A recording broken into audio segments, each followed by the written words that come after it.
È un consuntivo che guarda al futuro. Il bilancio istituzionale dell'assessore regionale Giampaolo Bottacin. L'annuncio più importante riguarda la svolta epocale rappresentata dal varo della legge sull'idroelettrico, che recepisce la norma statale che riguarda il passaggio di competenze alla scadenza delle concessioni delle derivazioni elettriche.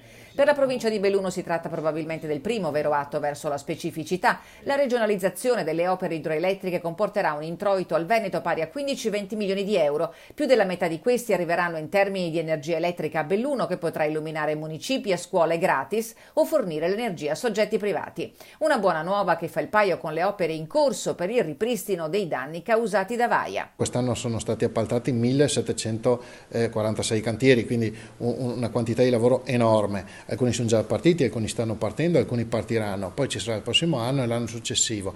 Poi abbiamo avuto il maltempo di quest'autunno, ma abbiamo avuto altri 9 stati di crisi. Quasi 1 miliardo l'assessorato ha investito per la qualità dell'aria e le bonifiche ambientali, mentre è proseguita senza sosta l'attività relativa alla raccolta e al riciclo dei rifiuti. In questo settore la Regione ha messo in campo un team per le emergenze ambientali per limitare gli episodi di incendi nelle attività di trattamento rifiuti e supportare le istituzioni nella gestione delle situazioni particolari.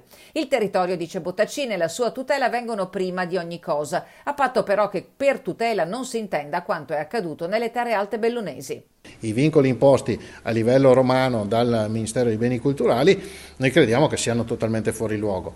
Faremo ricorso al TAR come gli amministratori locali, ma anche alla Corte Costituzionale, perché riteniamo che la pianificazione paesaggistica sia una competenza della Regione e non dello Stato. Attenzione, perché in Comelica e Auronzo i vincoli sono già operativi. Per fare qualsiasi cosa serve l'autorizzazione paesaggistica.